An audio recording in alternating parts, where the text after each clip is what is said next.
Okay, so do you think it's going now? Yep. Yes. Will you be recording Wednesday's class? Yeah. Yeah, that's a good idea. So I'll post both of those after the quiz, because I don't want you to get, because if you get what I'm trying to figure out is, will people watch the videos and be ready for, that's really what and I did this a couple years ago, and a long time ago when we first were here. And when I did the quiz, there was virtually no difference, which may happen again, I don't know. But then I found out literally nobody watched the videos. So, yeah.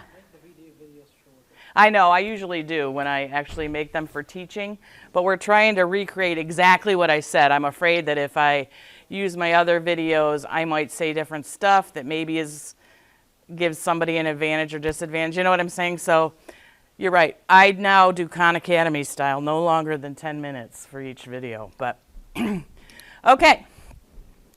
So thank you for your patience with this. I hope that it's recording. Today we're going to talk about dosage regimen design. And as we talk about, first of all, why study pharmacokinetics at all? Why would we study pharmacokinetics? I know you probably say, well, I'd rather not, right? Maybe some days. Why would we study pharmacokinetics? I'm not asking this. This is not rhetorical. You're legitimately asking. Yeah, why do we care? What? Study the effects of drugs. Pharmacokinetics is probably more about certainly the effects is part of it, but really what we're trying to do is make sure, right, that patients don't get less or more than what they need. We don't want them to suffer toxicity, but we want to ensure that what? That they're effective, right? If we're going to give them to them, we want to make sure that whatever dosing regimen we're giving to them of these drugs, that for that individual patient, it's effective but not toxic, right? That's really the goal, isn't it? At the end of the day. Now, we study a lot about kinetics in between because it helps us to understand major things about drugs, like could they have side effects, la la la, ba-da-da, okay? But the major big point is, let's try to make sure whatever we're giving them, that we're not hurting them, it's not toxic, and it's effective, right? So that's our goal. And because of that, we can predict a lot of things too, which is exciting. So we want to use what we know about the drug and the patient to make our best attempt at ensuring a patient's drug regimen is effective but not toxic. I know I added a few slides, but that's because I wanted to actually have you think about this. A lot of these slides are added because I didn't want to give them to you ahead of time, but I'll post these final ones too. Okay, so don't feel like you have to write everything down furiously. Okay, so how do we do this? The topic of the day, which is dosage regimen design. I feel like this piece of information that we're getting today is one of the most important pieces of information that you will have in this class. And it's foundational for the rest of the semester. Okay? So here we have a graph of a drug. Well, it's not of a drug yet. But here we have time in hours and concentration of drug in milligrams per liter. Here I've written what I've set 50 as our maximum concentration and 20 is our minimum concentration. I could do whatever I want. This is just me making a drug up, right? So what's our goal? Right, to be between those for our dosing regimen during the whole dosing regimen. That's our goal, right? Good. So here's our drug called Monday Morning. Right? Do you like this?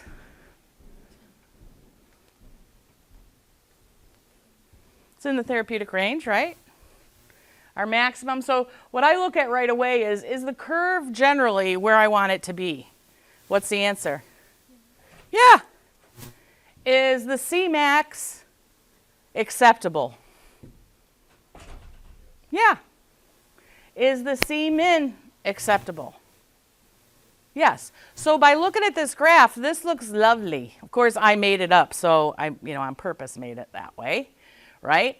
So what you want to see here, and that's what I look at first of all, is the whole graph. Like, where is the whole curve?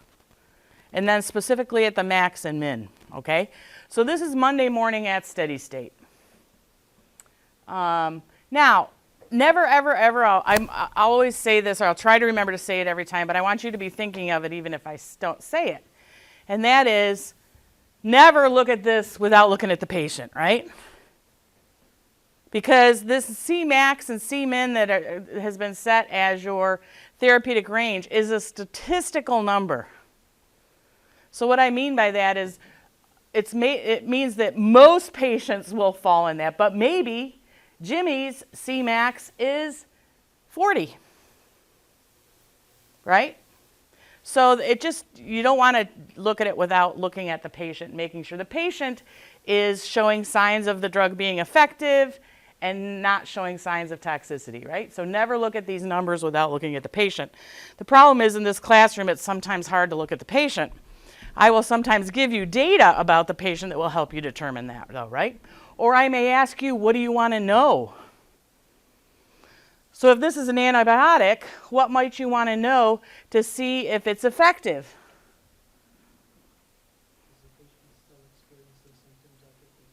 Right. Are their symptoms improving? So things like maybe temperature or maybe white blood cell count or things that are signs of the infection, right? What would you want to check for signs of toxicity? Well, you'd need to know the toxic side effects of the drug, wouldn't you? And then you'd look for that. Good. Now, when I say that we look at that, where the whole curve is placed, what we usually look at there is called the CSS average. The CSS average, does anybody know what the CSS average is? It's at steady state, yep. It's the average concentration at steady state, exactly what it's named. But students will sometimes falsely think that it's the average between the peak and the trough. It is not that. The way you get the CSS average is to take the area under the curve. You all know what the area under the curve is, right? At steady state. And you divide it by the tau. So it's kind of like the average concentration that happens over that dosing period. Okay? So this is important because we're going to be talking about CSS average a lot. We often will target the CSS average because that really tells us basically where the whole curve is, doesn't it? If our CSS is higher than what it is there, which is about 35, the whole curve is going to be shifted up, isn't it? And if the CSS average is lower than that, the whole curve is going to be shifted down, which in either case probably wouldn't be okay, right? So CSS average gives us a snapshot of where the whole curve lives. And we often use it for targeting, and I wanted to make sure I defined that and showed that to you before we get into the next steps. Is everybody with me so far? All right, so what are our goals? Like I said, God bless you. We want to have the whole curve be within that therapeutic range, right?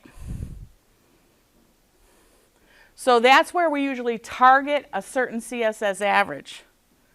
Does that make sense to everybody? So to make sure that curve is basically where we want it, we target a CSS average. And I will give you a little preview. What we control to determine what a CSS average is the dose rate. The dose rate. Not the dose, but the dose rate. We'll get back to that in a minute.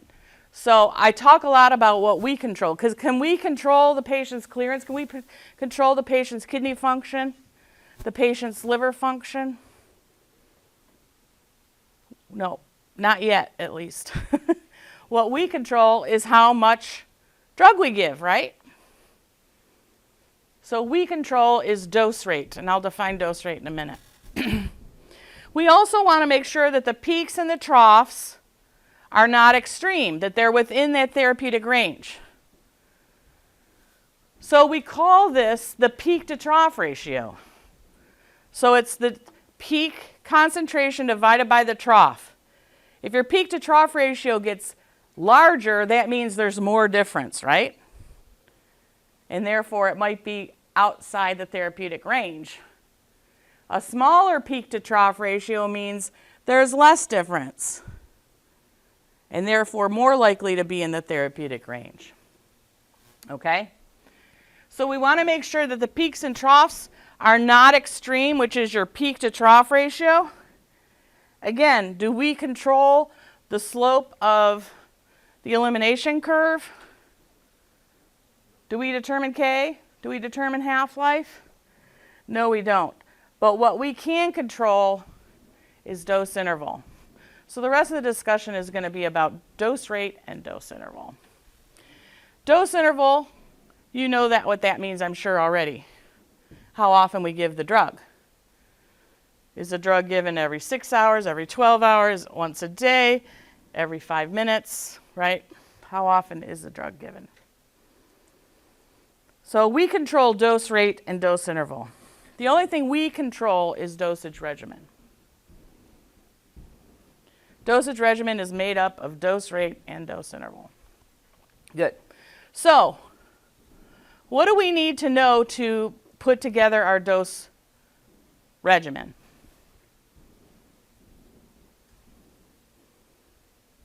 We need to know the therapeutic range. We need to know what we're shooting for. We need to know what CSS average do we want to shoot for. What's our Cmax and our Cmin? What's our peak to trough ratio that we want to see? We need to know, what do we need to know about the patient? We need to know if the drug is cleared by the kidneys, we need to know their kidney function. If the drug is cleared by the liver, we need to know their liver function. We also need to know other drugs that they're on for drug interactions, right? We need to know all that stuff. Before we get too much, I want to talk about some more simplistic ideas on here and basically go into basic dosage regimen design. As I've said, I think about dosage regimen design in two pieces: dose rate and dose interval. Dose rate is your dose divided by your tau, or I usually symbolize it as DR for dose rate. But it's dose divided by tau. Everybody take a minute and make sure that you believe that. It's the amount of drug we're giving per time. So if we're giving, gotta think something that's easy to divide by. If we're giving 600 milligrams every 12 hours, what's our dose rate?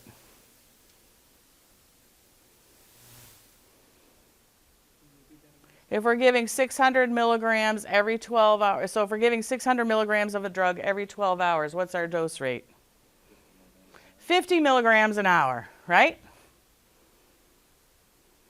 Now, I hate dividing, and it took me a while to even think of something I could divide easily in my head.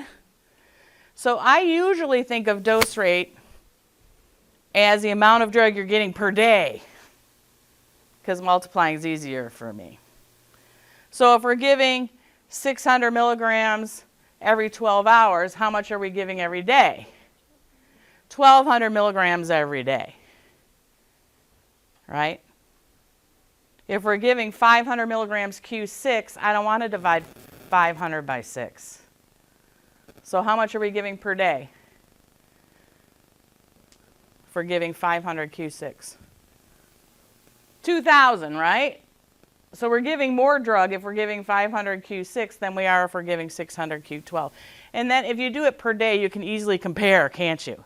And you can see maybe why dose rate is more helpful than dose. Is just knowing the dose very helpful? If someone says a dose is 500, Does that give you much information as far as the dose rate, how much they're getting? It could be 500 a day, it could be 500 a minute, it could be 500 a month, having very different dose rates, right?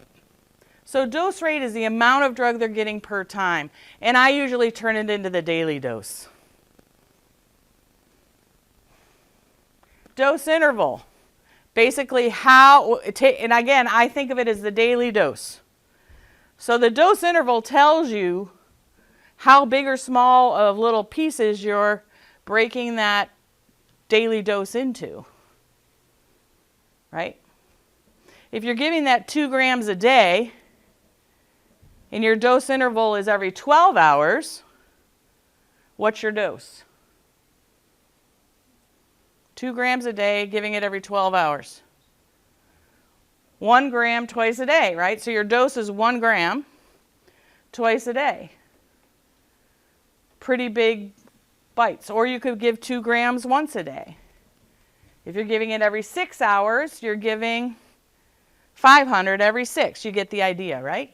So over the whole 24-hour period, in all those cases, you're getting the same amount of drug, right? So I will jump ahead and tell you, your CSS average is going to be the same no matter how you give, whether you give that drug once a day, twice a day, or 4 times a day, as long as your dose rate remains the same. Okay? But what's going to change if you give it 2 grams a day, 1 gram every 12, or 500 every 6? What is going to change? The CSS average will stay the same, but what will change? The peak and the trough.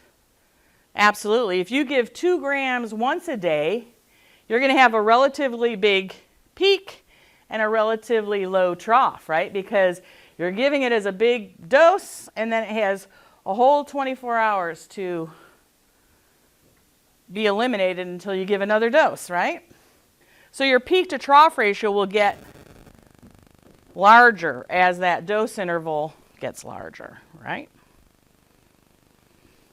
So sometimes I use this, well, when I was a kid, we always had peanut butter and jelly sandwiches for breakfast, right? Or for lunch, not for breakfast.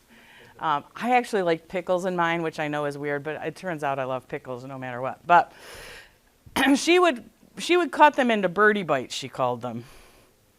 So she would cut them into 4 pieces. Now, I liked a square. I would go to my grandmother's. She would make it on the diagonal, which I guess is prettier in retrospect, but I was like, no, I can't eat it now. It's in triangles, not in squares.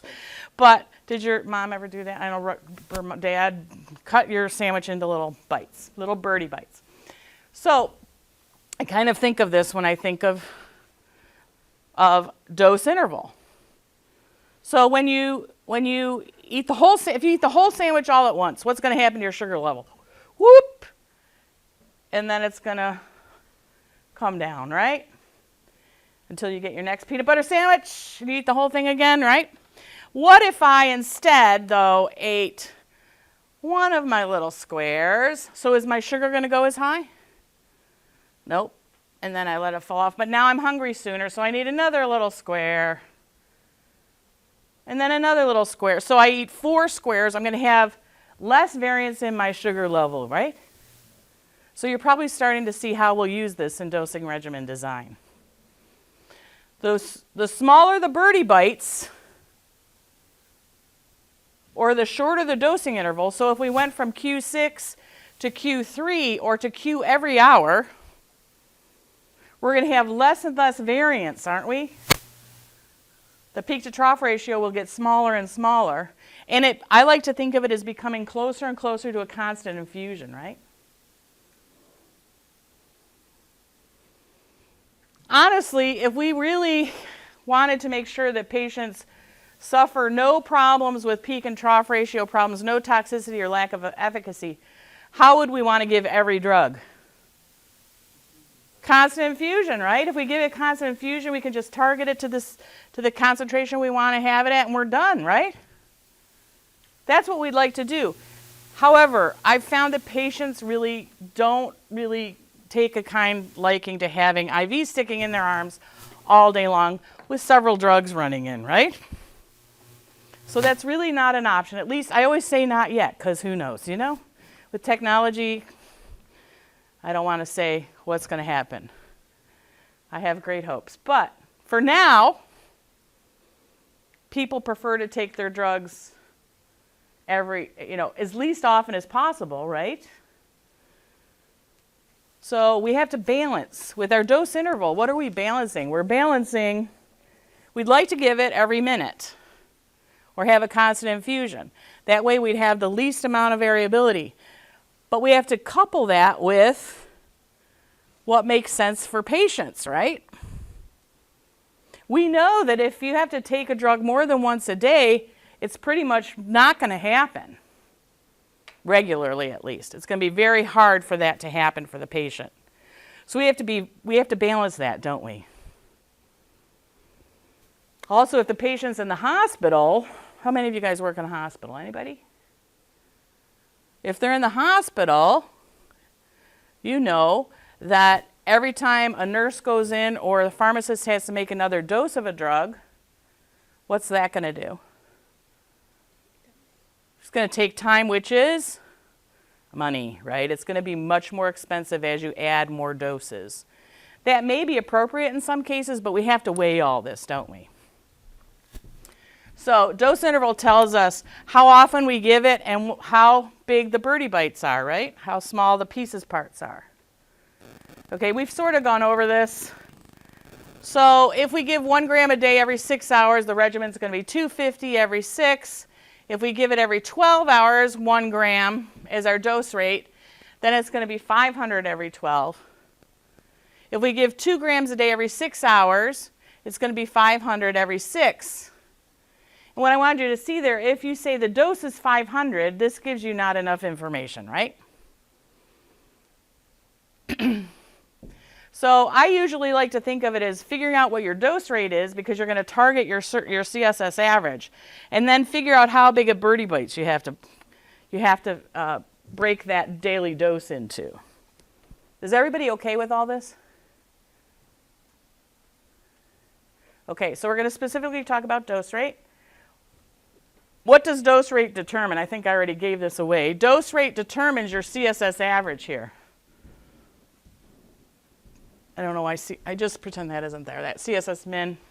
For some reason, when I copied this graph, it only copied that. And anyway, dose rate determines, it's the only thing we control, determines your CSS average.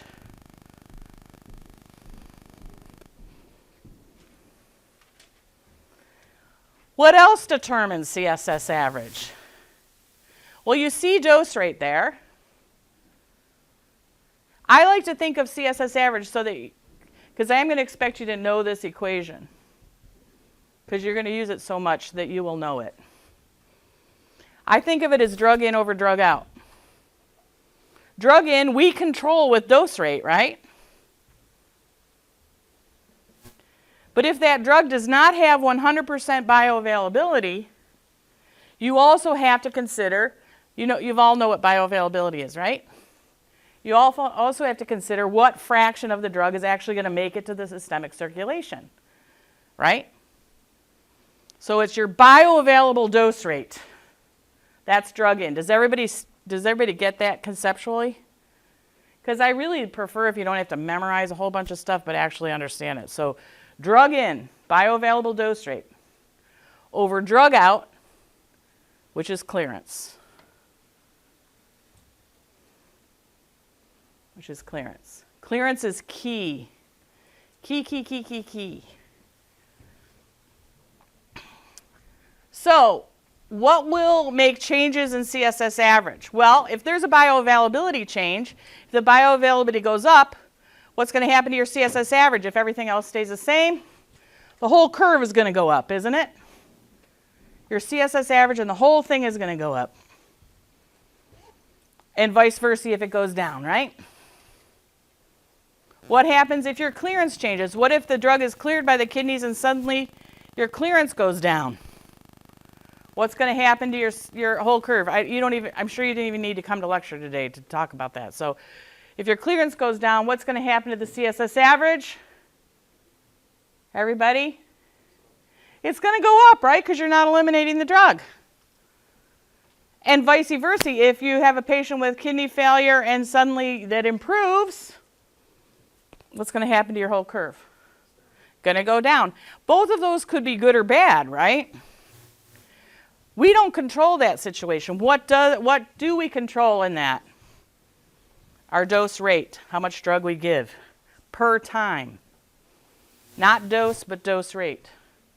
So the only thing we control is dose rate. But we can use dose rate so that if these things happen, if our bioavailability or clearance changes, we can anticipate that or recognize it and change our dose rate to accommodate, right? So I don't know if you can see that little line, but there's your CSS average. This is, again, kind of depicting what I showed you on the big graph before. So your CSS average is your area under the curve at steady state between 0 and tau. So it's this area under the curve divided by the time to give you this average concentration.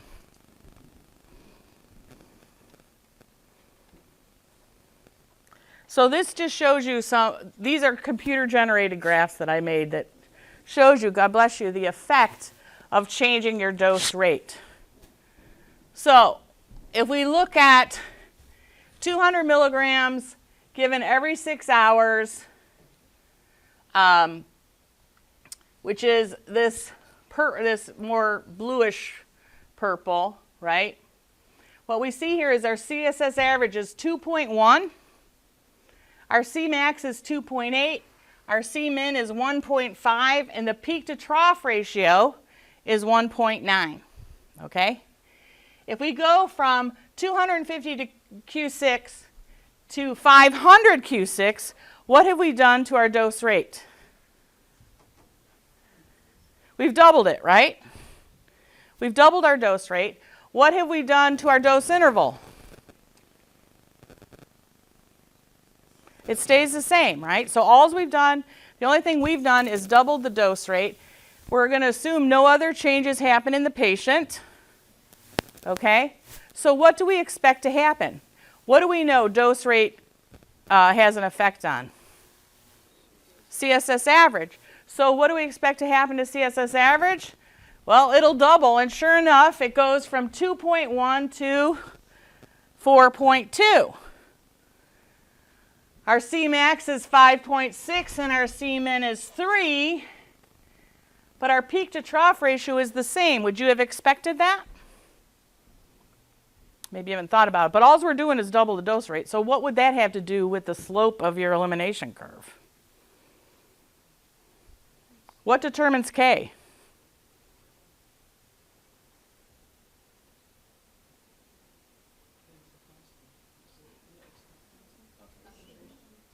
Okay, this is a really important point. I'm going to hold it, though, for a minute. Okay, so we wouldn't expect peak to trough ratio to change, and it doesn't.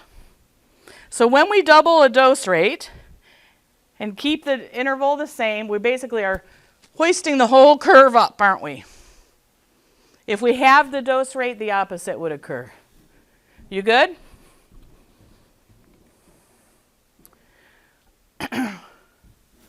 When do we want to change dose rate? This is just kind of a little thing you can think through. The first thing I always think of, and this I want you to train your brain to go through because it will help you a lot going forward. You may not think so right now, but trust me, it will. You ask yourself, is CSS average where I want it to be? Is the CSS average where I want it to be? If it is, you leave that dose rate alone. If your CSS average is too low, guess what you do? You increase the dose rate. If it's too high, you decrease the dose rate. This is not hard, right? But this is what I want you to remember that you might forget in the time of a quiz or a test or the time when you're really stressed out. Do I want to change the dose rate? I will ask you this many, many times in different situations. And I want you to train your brain to think, is CSS average where I want it or not? And then work from there. Even if the beak is in the dosage range? Right. Okay, dose interval. Dose interval. What does dose interval determine? Do you remember we sort of previewed this? What does dose interval determine? It's the whole sandwich versus birdie bites, right? So what does it determine? Variation, absolutely. Peak to trough, right? It determines your peak to trough ratio, how much variability or variation there's going to be around that CSS average. Okay? So it's all about, again, the smaller the dosing interval, I can't reach that high, the less variability it'll be, and more like a constant infusion, right?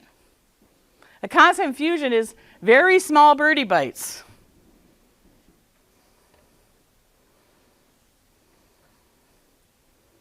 So, if we think about our dosing regimen, so before I go there, if we want to go, let's talk about your problem. If we say that the CSS average is where we want it to be, but our peak is too high and our trough is too low, right? And let's say we're giving 500 milligrams every 12 hours, just as an example. Our peak is too high, our trough is too low. First thing you say, do I want to change dose rate? What do you ask yourself? Everyone says, do I want to change? What do I decide if I want to change dose rate? You ask yourself, is CSS average where I want it to be or not? If it is, you leave dose rate alone. And I said 500 Q12, is that what I said? So if it's 500 Q12, your daily dose is a gram a day, right? We want to give a gram a day. We know that's good. But what's the problem? Peak too high, trough too low. What do we need to do? Give smaller birdie bites, yes? So we need to decrease the dosing interval. So instead of Q12, what should we suggest? Just as a Q6, just to make our division easy, right? So now what's our new dosing regimen? 250 every 6 hours. Have we changed our dose rate? Are we still giving a gram a day? Yes. Our dose has changed, but we're still giving the same amount of drug per time, aren't we? So what will happen at steady state? Our peak will be much lower and our trough will be much higher, and it'll be more like a constant infusion. For most drugs, we want to decrease the variability. There is one group of drugs that we don't want to do that for, but I won't worry you about that now. Yeah? So let's say if we divided the same daily dose Yeah. into much smaller doses Yeah. per day, Yeah. is it possible that we would end up with a dose that is lower than therapeutic index? No, because you're targeting that CSS average, right? Yes. So if you give the same amount per day, But it's you're a just very going to be small getting, dose. then it'll be a constant level at that CSS average, won't it? Okay. Does that make sense? You're just chopping it into smaller, just think of that peanut butter sandwich being smaller and smaller little slivers, and then, so you would stay at that same level the whole time. It's hard to get into your mind. I don't. I think the question is, when does the clearance exceed the absorption in this case, in a manner that makes the drug dose. Then your CSS average is going to be 0. I mean, that's not going to happen, you know. So okay. So what we have control of is the dose rate and the dose interval, right? That's all we control. What we do not control is the clearance or the volume or bioavailability. Now, we talked about what determines CSS average. It's drug in over drug out, right? Bioavailable dose rate over clearance. What determines your peak to trough ratio? You guys can do the math on this. Your Cmax to Cmin is 1 over e to the negative k tau. Well, that's not so helpful. However, I mean, it is because you can calculate it. But what do we have in here? E is e to the negative k tau. Here's what we control, right? In the peak to trough ratio. What don't we control? K. Now, I asked you before, what determines K? You must know this. This is a must. And it's very important that you learn it this way. K is determined by the patient's clearance and the patient's volume. K is determined by the patient's clearance and the patient's volume. You may have learned for calculating purposes that clearance is equal to K times V. And unfortunately, now it's great to calculate it. Unfortunately, your brain has been tuned to think whatever's on the left side of the equation is the dependent variable. So if you think about clearance is equal to K times volume, you start thinking that clearance is determined by K, or that clearance is determined by volume. No. Never.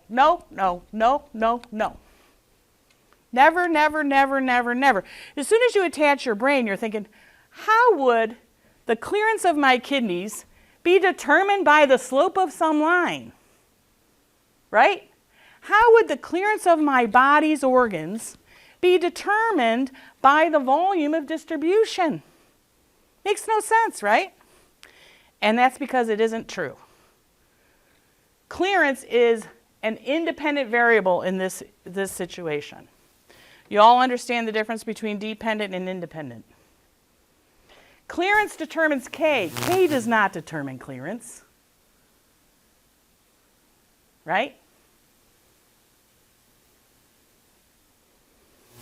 Volume determines K. K does not determine volume. Does it make sense that the slope of the line would determine where the drug can go in the body? Absolutely not. So make sure when you learn this, and you know this equation, but you've learned it from a way that was expedient for calculating clearance, but those are not the determinants of clearance. We'll spend a whole lot of time talking about the determinants of clearance, and none of them are K or V. Okay? This will be a question in some form on your quiz. Okay? And it's one that's tough for some people. Clearance is an independent variable in this equation. Yeah. What about volume? Volume is also independent of clearance or K. And we will spend another several days talking about what determines volume, none of which are clearance or K. Clearance and volume, which now, and it makes sense, right? That clearance, how efficient your body is at removing drug, would determine K, right? That does make sense, yes? Would determine the slope of that line. It may not be as intuitive why volume would, but I will tell you in a quick summary why it would. That is because where does drug have to be to get out of the body? It has to get to those organs of clearance, doesn't it? It has to get to your kidneys or get to your liver to be changed, right? Yes, everybody with me? So if your drug is stuck in tissues in your toenails and your earlobes, now I use those as just because they're far away. I mean, I'm being a little silly too. But if you can visualize that in your head, that you've got drugs stuck in your earlobes and your toenails, where does it have to get cleared? To the blood, right? Which takes time, doesn't it?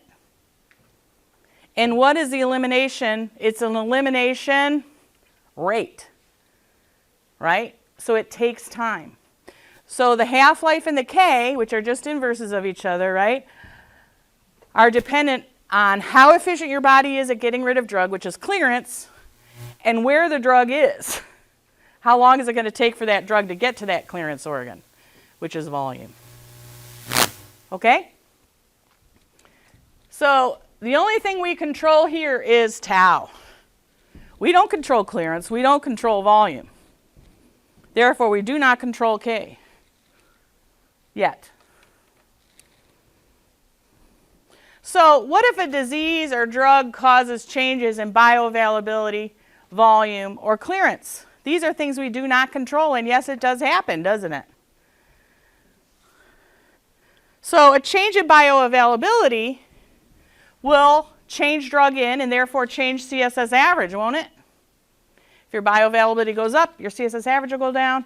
If it goes down, your CSS average will go down. Yes? Does it affect peak to trough ratio? No. Does it affect clearance? Does it affect volume, which is what your peak to trough ratio is about, your tau and your, nope, doesn't affect it. So bioavailability will not affect peak to trough ratio. A change in volume, will that affect your CSS average? What determines CSS average?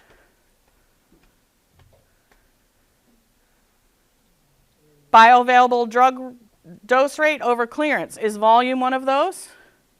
So does a change in volume affect CSS average? No. What will it affect? It'll affect your K, won't it? And therefore will affect your peak to trough ratio. How about a change in clearance? Will a change in clearance affect your CSS average? Yes, if your clearance goes down, it's drug out going down. So what happens to your CSS average? Goes up, and vice versa, right? What about dose interval? Will a change in clearance affect your dose interval? Or I'm sorry, your peak to trough ratio? Yes, what will happen? If your clearance goes down, what happens to K? It goes down as well, right? Your slope will get flatter, right? Because you're not getting rid of the drug. What will happen to your peak to trough ratio? I'm flopping my arm around. Those of you that are listening, you can't see it. But I'm flopping my arm around so that you can see peak to trough ratio high, peak to trough ratio smaller, right? As that line flattens out. If we keep our dose interval the same. So my flapping arm is supposed to be the line with these being the dose interval. Time 1, time 2, right? So what happens? Steeper, flatter, steeper, flatter. Big peak to trough ratio, small peak to trough ratio. So clearance will make this flatter, therefore your peak to trough ratio will be smaller, less variability, right? So clearance is the big one because it affects both, doesn't it? So if we have a change in bioavailability, we'll expect to need to change, will we need to change dose rate, do you think? How do you determine if you want to make a change in dose rate? Is my CSS average where I want it to be? Well, if bioavailability changes, would we expect to need to change our, yes, because our CSS average will change, right? But not change our dose interval. How about volume? If our volume changes, would we expect to need to change dose rate? But dose interval, yes. If clearance changes, we'd expect to need to change both, wouldn't we? So here's if we increase our dose interval. So here's 250 Q6. Our Cmax is 2.77. Our Cmin is 1.52. And our CSS average is 2.1. Here, what have we done? Have we kept the dose rate the same? Yes. Oh, we're over time, aren't we? I'm sorry. So we would expect the CSS average to remain the same, but what's happened? Our peak to trough ratio has gotten bigger, right? Because we're getting bigger birdie bites. All right, I'm going to have to stop there. Sorry, guys. That's all. You'll do what you can on the workshop. I think you have enough that you can probably get through that. And I will be posting both this and the workshop later today. Thanks all. See you Thursday, right? Thursday.